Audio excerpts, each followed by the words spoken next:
Breakfast with baby, breakfast with baby, breakfast with baby. That's the theme song. Bro probably upstairs in the swing. He probably heard me. He probably started smiling in his sleep. Bro sick. Bro got a ear infection. So he been getting a lot of good swing time in. Long, good 2-3 hour naps. So I guess I'll take advantage of the opportunity, give me some more podcasting and streaming at the doctor. She on a little vacation. She on. I don't know if she got that was a scheduled doctor visit or an emergency doctor visit. I don't know. But they all got big old boogers in their nose stuck. Big, juicy, big grown folks boogers. There's some them COVID boogers, them COVID babies. Them COVID babies gonna be a different generation. All them babies that was born when after COVID came, especially during the pandemic. We still in the pandemic, I don't know. But I just wanted to. I think today I tell a couple stories about race, because I think that race is they pitting us. Race is just a good. I think race, the topic of race in society today, especially in the Western world, is just like a trigger thing when you really need to trigger the emotions of the people. For certain, we need our emotions triggered at times. It seems, for whatever reason, I'll give you a perfect when elections come, especially like the presidential election, they're always pulling our emotional drawstrings. You got to get people riled up. Race is a great way to get the masses riled up and mad at each other. And I just think that all that shit is just like smoke and mirrors, like overrated. Racism, that shit is nothing. I'm not saying it's not real. It's real, but it's also been here since the beginning of time. Racism. It's been dark people. It's been light-skinned people. You know, there's always been classism. There's been poor people. Been rich people. I would not even let a poor touch me. You know. Yeah, sexism on women. Men treating women badly just because they were women. People are people. Humans,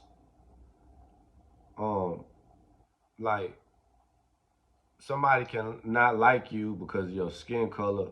Somebody cannot like you because of the sound of your voice. Somebody cannot like you just because the way you look, you know? You look, just don't like the way you look. I just don't like that dude. That dude just look real, I don't know, something about him I just don't like. So some people don't even have to have a reason to not dislike you. The color of your skin, that's just one thing out of the many different things somebody cannot dislike you for. Now, I don't think it should, I'm not mad at the laws or whatever, if there are any laws. I don't think there are any laws is there any laws to protect like black people from hate crimes? I don't think they made that a law yet. But like, look, whatever. I'm not into hate crimes, hate speech, hating anybody, I'm just saying that racism and that race stuff, I've been in environments where racism coexisted. I give you a perfect example. I give you a place right now where racism is coexisting as we speak. Prison. In prison, everybody racist. You gotta stick with your race when you go into prison.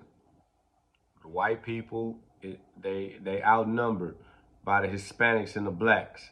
They have to, they have to get with their race, and they have to, in their race. When they get inside their race, they gonna represent those races, ideologies, or whatever.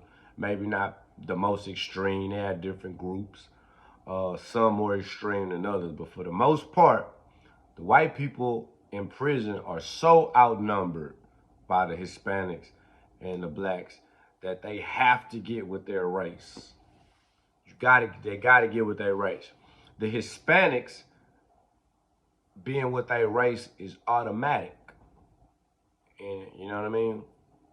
In prison, you can be a Hispanic old man and can come into a prison, a tank, anywhere. Like a Hispanic comes into the county jail, doesn't even know English. He an immigrant, old man, got caught drinking or something like that, drunk. Like somebody else, another Hispanic, is gonna go and check on that person coming in. You know, hey man, you all right? Need some? You want a couple ramen noodles? You got some toothpaste? Anything? When a Hispanic goes into the dorm in prison, he's gonna see his, and I'm not saying that it's some Hispanics that roll solo. You can roll solo in prison. They got some Solano, some solo, even some white, mostly for white. You got some white solo. Every now and then you'll see some white people rolling. So you gotta fight though.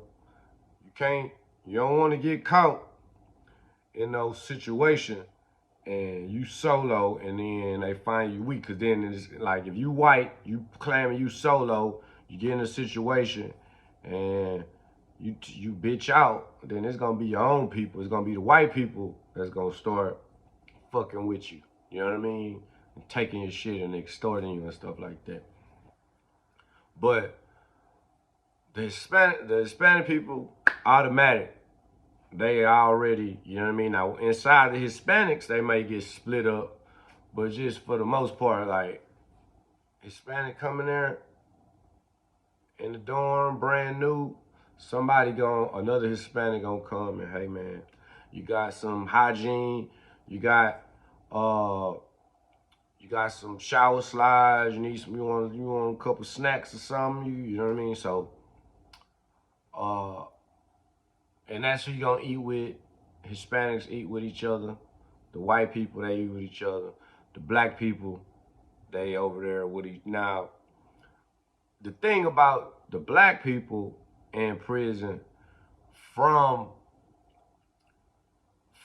my experience, and also too, is different. It's different in different areas.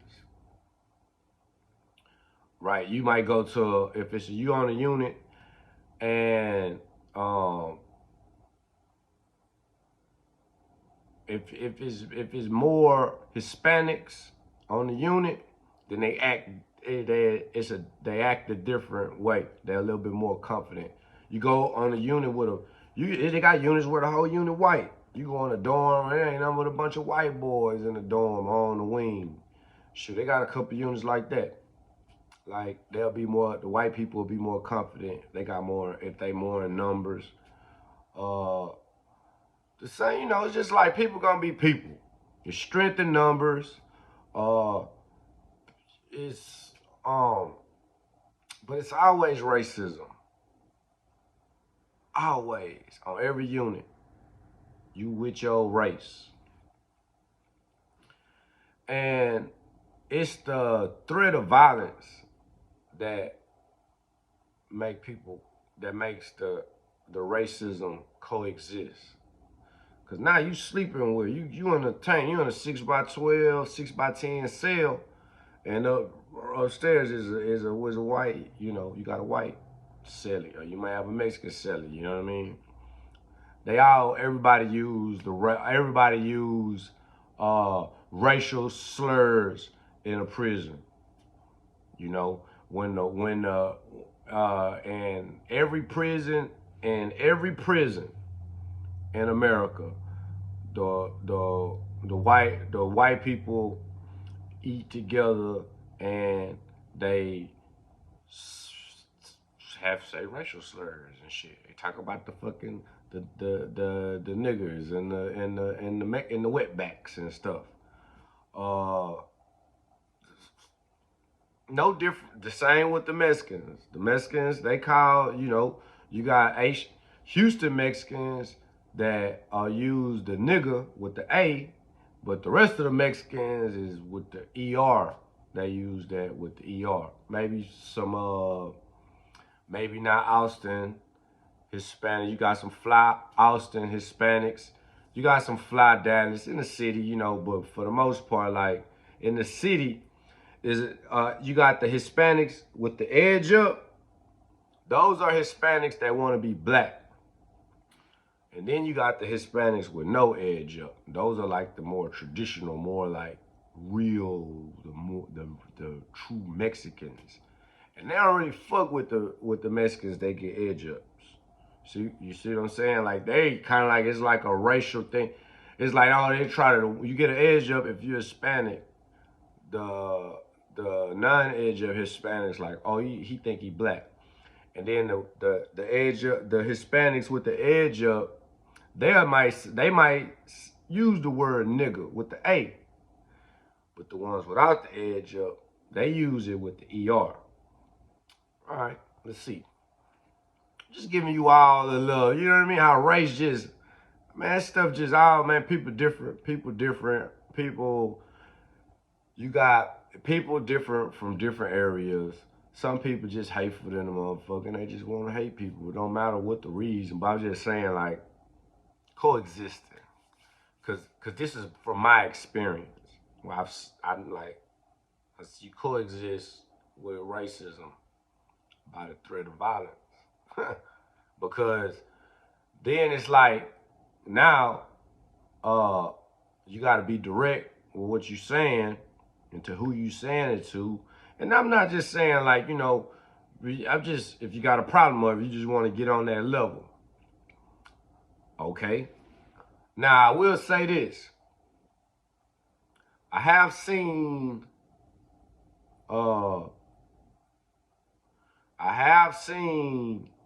some crazy shit. Like, okay, I'm on medium custody. Now I get off of medium custody, and it was they had two woods that we all get our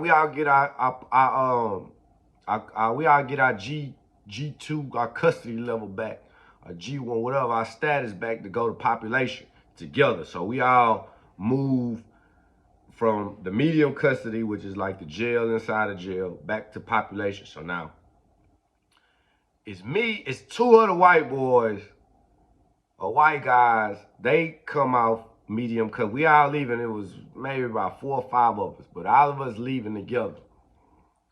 And I remember one of the dudes, two of these white dudes, both of them Woods, the white boys. They down with the white boys. I remember one had the big Peckerwood tattoo, Woody Woodpecker tattoo. That's the Wood. They were Wood. This other white boy had the fucking swastika tattoo on the side. He had a bald head with a swastika on the side of his head. And I mean, like, that's what I'm saying. Like, so he was quite, he wasn't out doing Heil Hitler signs and none of that stuff, always walking around.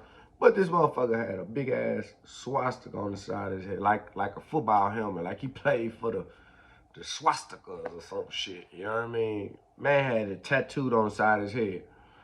Now the other white dude with the wood, I forgot his name, but he was cool. He was cool. He was cool.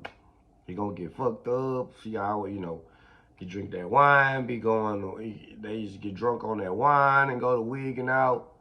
you know, and he always, but he was cool with everybody, but he was down with the woods. Okay, now we go to and this other guy on medium custody with the swastika on his head. Like it wasn't a thing, and it wasn't like a thing where on medium custody, and this were all the criminals inside the jail or on medium custody. And it's not like a thing. You always see in prison like the rate they have like the different tattoos. That's the lightning bolts or the knights and the knight shields or whatever. You just like different tattoos that you kind of see. You know what I mean?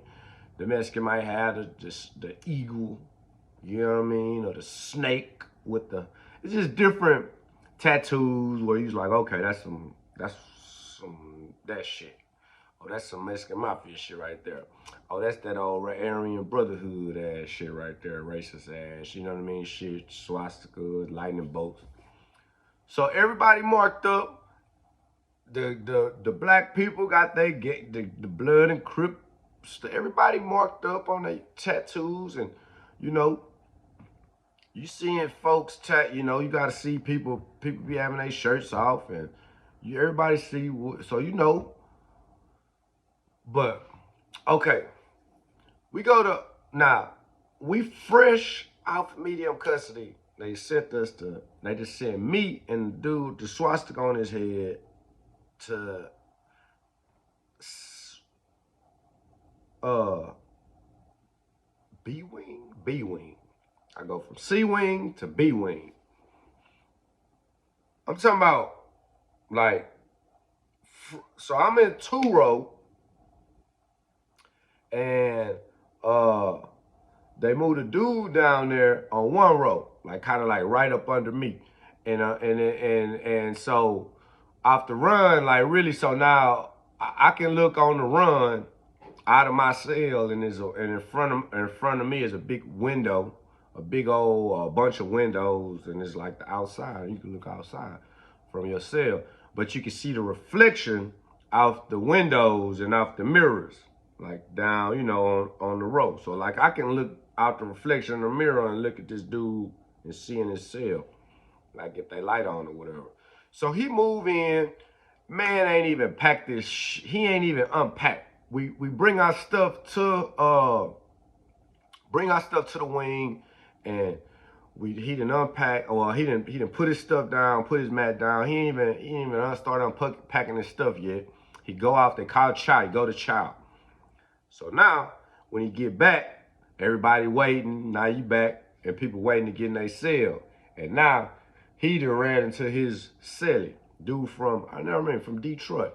He run into his celly. His celly already then came back from child before him, sitting at the cell, you know, going through the bars, like all in the man's shit, in the man's property. Like, man, who they moving in my cell? Oh, man, that's that white boy with that swastika on his head. What? He looking through the man's stuff, looking through the man's bag, and find had some, I forgot, man. It's a newsletter it's crazy because it's a newsletter in prison that they let, you know, prison read all the mail, they read all the publications, the magazines that come in, they deny stuff, you know, anything. You can get a book sent to you, and in one page of that book, it could have a line in that book that say something, and they'll deny that book from coming in, from you getting that book saying, hey, that book has this hate speech, or it's the same shit, some Facebook ass shit. I don't know. But or they could say that I remember one time I had a book that got denied, or I had a magazine that got denied because they were talking about manufacturing drugs on the page or whatever, this and that. So, but they let this publication come in. I forgot the name of this. It's like a newsletter that come in maybe like once a month. They got all this, like, it'll be like anti-Semitism and hate shit, articles in there. Martin Luther King stole the I have a dream speech from a white man, and black women throwing babies, and there'd just be a bunch of crazy articles in here. But it was like a racist public newsletter, cause like all the white boys used to, not all of them, but like the ones down with the Aryan nations and all that stuff, the Aryan Brotherhood, they'll be into that shit, like, you know what I mean, like some fucking Martin Luther King he really stole it. He didn't even write that speech. He stole it from a white man. Who give a fuck? Who gives a fuck? But that's just like when you don't got no time, when you just ain't got nothing to do. It's that back to that idle hands, a devil workplace. You know, you just gotta find. But anyway, so Detroit, D-Town, or Detroit going through, man, look at all this racist shit. Okay. So the swastika head come back. Now we do a house call. Man, so now they falling in the cell. Man, ain't even unpacked this shit yet. And now the dude from Detroit like, hey man, what's all this racist shit you got in your bag? Man, you need to get your bitch ass up out of here. You need to go and go tell the search desk, go tell the sergeant you want to move, because you got a silly that ain't down with none of that racist shit. You know what I mean? Now, a motherfucker that a tattoo a swastika on his head, and that, like, when it get down to that, if you that deep in it, like, you can't just move. You can't let it, you know what I mean? Because if you move, you catch out of your cell. That's catching out of your cell. If somebody make you, hey man, tell them you want to get the fuck up out of here. You caught out of your cell. They gonna take your stuff, take you to lock up, let you sit in lock up for a couple days, and then they gonna move you to another cell. So he doing this to the white boy. The swastika head just got out me because he like, man, I ain't feeling like shit. Nah, you tripping. I ain't going nowhere. Like, nah, I ain't, you know. And so that's a story about racism in prison that I saw, like offhand racism, where it was like how they really try to make it, you know, pit the motherfucker, that nigga from Detroit beat the brakes off of that white boy for about 10 minutes in that cell. And it wasn't nowhere, like the white boy was in there like screaming, hey, open the door, open the door, open the door. Man, when I say, and that's how you just be hearing, the cell's so small, and you just be hearing everything. The lockers, and blah, blah, blah, motherfucker be kicking the lockers, and blah, blah, blah, just to say, man, and it was blood. That man, they had blood, was all over that cell. And like, that was the time for like, where I seen it, like, all right, that shit. But the whole time, I'm talking about for 6 months, a whole year, that man was on medium custody. And like, it wasn't no thing, man. Had the swastika walking around with the swastika on his head. Nobody give a fuck. Everybody got fucking crazy tattoos on yours. I'm talking about, that man got the population and went to child one time. Came back, and that man took out an ass whipping for about, man, somebody whooping your ass for about 10 minutes, that's a long ass time. Somebody whooping your ass for 1 minute is a long time, like, for real. Cause that boy it was like no fight for like, he had a little fight for maybe 30 seconds maybe, and then shoot, it was just straight ass whooping for like 9 minutes, 9.5 minutes, like ass whooping, like, please open the door, open the door. He ended up catching, they should just caught out before. But if he'd have caught out, like, if he'd have caught out before that ass whooping, he couldn't have, they'd have made him cover that tattoo up on his head. I done seen him do that, cover up tattoo. You ain't down with the wood, we gonna scrape and then get the tattoo, get somebody to work. Man, get that tattoo gun, get a bootleg tattoo. Man, scratch that shit off his arm. Yeah, scratch that, man. You need to get that shit covered up. You need to get that SWAT. They made, if he'd have caught out before that 10-minute ass whooping in prison, they'd have made him cover that swastika up on his head. Even if he'd have caught out and went to like a whole nother unit, because eventually, like, it'll catch up and they be so bored. Like, niggas be going to a whole nother unit, and then 2, 3, 4, 5 years later, somebody that was on that unit with him before that caught out ended up coming to the unit, another white boy. And it'd be like, man, that's the swastika.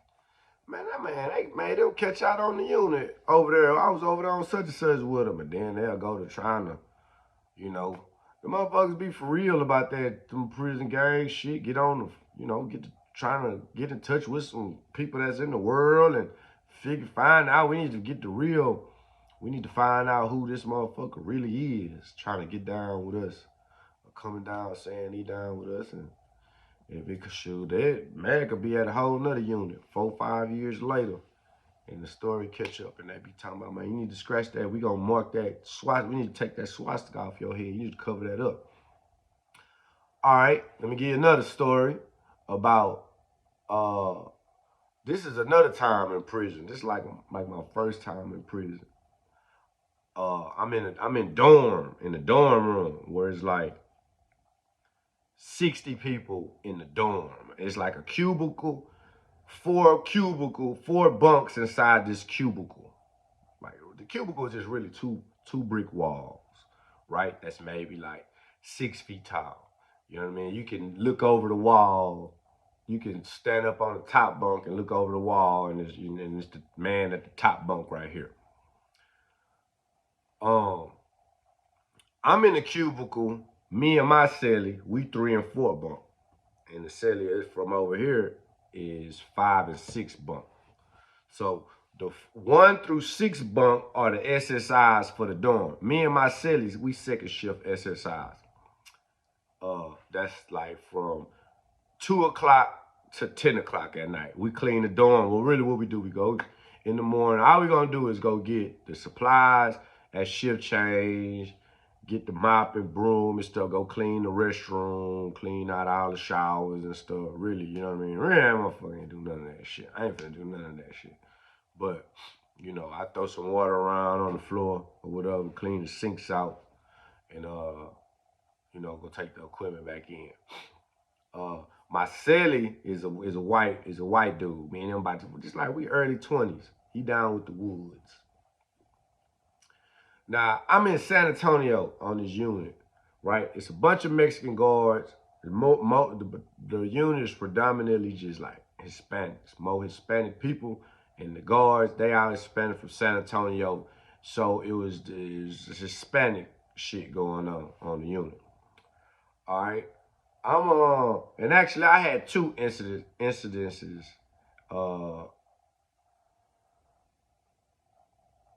One time, I'm gonna say this one. One time, I'm sitting on the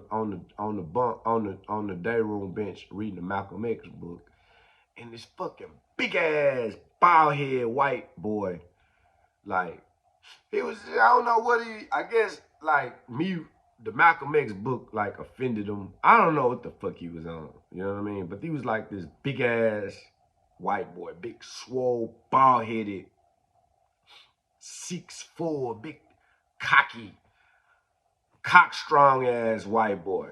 Cause they gonna always, that'll be the leader of the workout crew or all the other white boy. I always be the fucking, they be weak as fuck. Big ass, can't fight for shit, you know what I mean? But they be looking, they had that look, you know what I mean? And I ain't saying all of them can't, but like most of them, you'll be like, big old, but anyway. I guess he was tripping about the book. He didn't really just say nothing, but he was doing stuff like, I had my feet on the table. He'll bump the table. What? It was huffing and puffing, what's up? Nah, you read that. They didn't find this, say, man, you read that fucking disrespectful ass book in front of me. It's like, what? It's like, bro, it's a fucking book, bro. I got a library, you know what I'm saying? Like, what the fuck you talking about? You know what I mean? He was like, yeah, man, you read fucking little bitch ass, man, I fucking slap your ass, this and that. So I was like, shit, what? So I done put my boots on now. And I'm like, shit, what's up? You know what I mean? Like, shit, you gotta slap me. Shit got me. Cause you can't like, you just can't let nobody. So whatever. This motherfucker slap me, he just gonna slap me. But shit, I ain't got me fucked up. Like shit, and then like I don't give a damn how big like a white. You can't get away with that. Can't nobody black in prison get away with letting, you know what I mean? But this dude was like twice my size. And then this was my prison. This probably like, I'm like 20 years old. So shoot, not even. But anyway, uh, but just by doing that, and you know, everybody, like all the black people in the dorm, like it was like, and tell like, what? Hold up. So now you got other people, like bigger people, like, man, what's up, nigga? You shit, man, you fucking with him. You know, fuck with somebody got a little weight on, or slap somebody got a little weight on, you know what I mean? So now he go on the plea bargain. No, I'm just saying, man, he got some racist, you know, he reading this disrespectful stuff about my bug, this and that. So now everybody's standing up in the dorm. And I'm in one of them transit units where it's like a pod. So I'm in 4 dorm. You can see across the 3 dorm. You can see across the 2 dorm. You probably even can look through the picket and see the 1 dorm over there. Some stuff going on. So now everybody in the windows, because we all standing up inside 3 dorms. So now all the niggas in 2 dorm and 4 dorm at the window like, what's up, what's up? So now everybody calling to go to rec. Shit, so now, and like everybody filed out the wreck. And it really didn't turn into nothing, but the white boy just apologizing to a bunch of people. But my man just woke up on the wrong side of the bed. I didn't even just know. I thought he was reading some racist shit, and I didn't know that they had that book in the library and this and that, this and that. And it's just like, yeah. And I sit you know what I mean? Get your bitch ass, sit your bitch ass down somewhere, like. That's that's what I'm saying, the threat of violence, that race issue. But this is my best race racist or racial story. Back to the SSI. Me and my celly, we SSI. Man, they got this. It's these guards in San Antonio. God, man, big goofy motherfucker, man, tall. I think that nigga name was Carter. Big goofy, hoe ass niggas. He used to run with this little short dude. I forgot that dude name, but like they were like, oh, loudmouth ass guard, always talking shit. Really friendly though. Goofy walking, lanky, goofy walking motherfucker. Hey, y'all better shut the fuck up in this. Always talking shit. Always like want attention from other inmates. You a guard, bro. You want attention from inmates. What's old? Just goofy ass nigga. But it's only like 5 fucking black guards on the whole unit. Everybody else is Hispanic. So the dude would be cool with some black people. Some black people was cool with him, but for the most part, it was just like a hoe ass nigga. All the way hoe ass nigga. The nigga write me up for either not shaving or some petty shit. Just the nigga write me up. So I have to realize, nigga, you can't never don't play with me. We ain't, cause then them niggas will want to play. Look at this old light skin, mulatto mother. Man, get your bitch ass. I don't want to play. But nigga used to be like that, want to play all the time, but then he ended up writing me up. Nigga write me up, and like a bunch, like then like I think some shit happened where we write some grievances on him, or I signed a grievance on that nigga, or we wrote a grievance on him, some shit, and they must have been fucking with him about the grieves. The nigga come, I think something happened, man. I remember he run up on in the tank on us one day. He come fall out of place from where he was at, come in the tank, all like he mad. Like, motherfucker, like I guess he was mad because we wrote a grievance on him or something. It was some petty shit. So now nigga like I'm looking at this dude like, okay. So now every time he see me, he like fucking with me. Hey, you, come here. Man, where your ID? You need to shave, write you a case on it. I think dude wrote me like a case or two. But I got a parole lawyer. So I didn't get my parole. I didn't got the lawyer and shit calling up there, and I got fucking lawyers and shit calling, you know, then spooked them. You know what I mean? They done called me down, the safety man, and called me out to the safety office and shit. Cause I guess he was like over all this. Hey man, I don't know what you got going on, man. You got lawyers and stuff calling up here and stuff, talking to the warden, man. Keep my name out of it. So now the dude really was like tripping. But he don't fuck with me no more after that. He just, I walk, he look at me all crazy, this and that. So now, it's one day, he working on our wing. Or he working on our pod. He calling out for the SSI, second shift SSIs, me and my celly, the wood, we go out there. We out in the hallway, in the sally port. My celly, and this motherfucking goofball start arguing back and forth. And so he come out to pick it. And he try to get in my celly face, and my celly tell him, man, you better get your nigger ass out of my face, fucking nigger. And you know what this bitch ass lawman looked at me and said, you gonna let him call me that? It's like, you gonna let him call you that? You gonna let him call you that? And you the goddamn police? Shit, fuck it.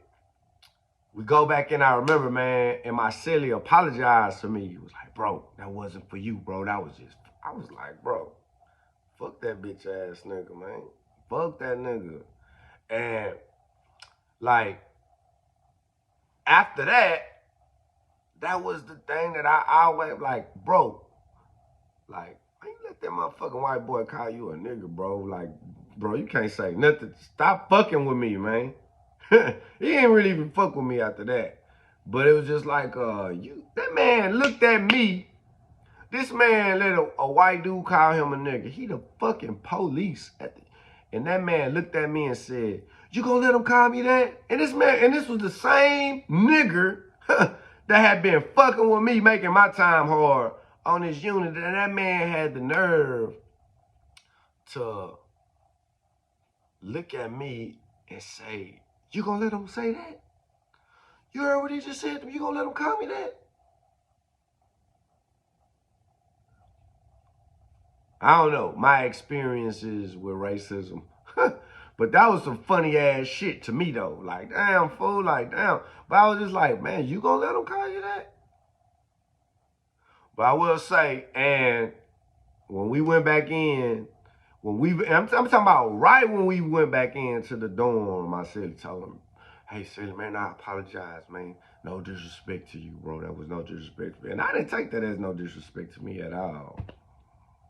I just thought that was like, because I already thought that dude was a bitch any fucking way.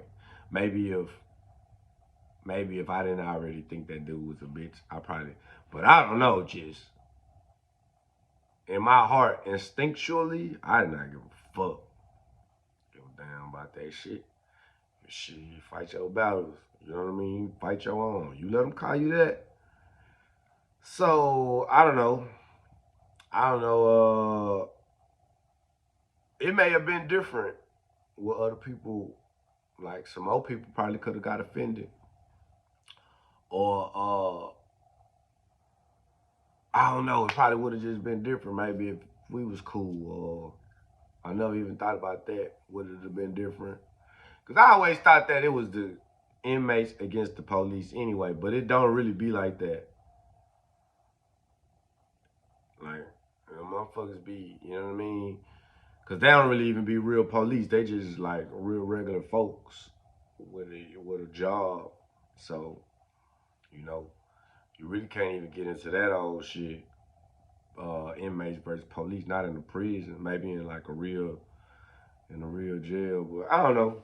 Just my stories of racism. I first got introduced to racism when I was in elementary. I had a teacher that was racist, or supposedly racist. I didn't know. We didn't know she was racist.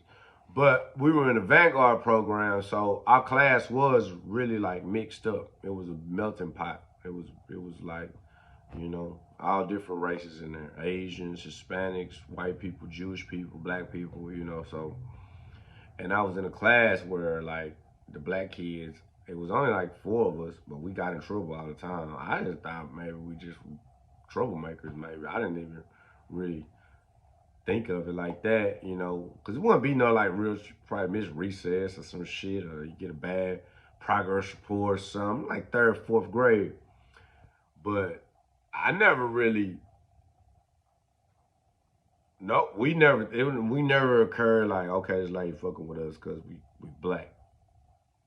And I still, but it was our parents, like our parents told us that, hey man, this lady right here get the same reports in all her classes. And my daddy was telling and then I just found this out too. I knew my daddy was telling me that the lady racist then, but I didn't really understand it like that.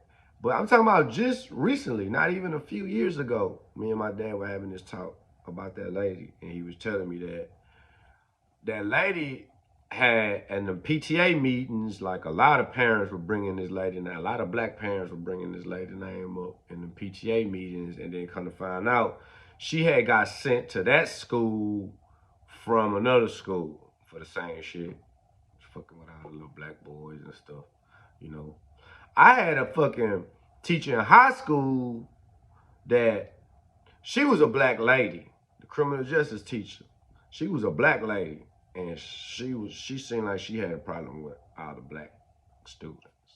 If she was a white lady, I would be like, man, that bitch racist or be racist. But she had a problem with all of. But she was like a old ex-PV alumni, probably. You know what I mean? Just seemed like, I don't know. You start seeing, the nigga that broke your heart in every nigga. You know what I mean? And not all niggas ain't shit type of bitch. That was in high school too. Shit. But who knows? She probably followed me too. Fuck you. Fuck her. She probably don't. She probably see the videos.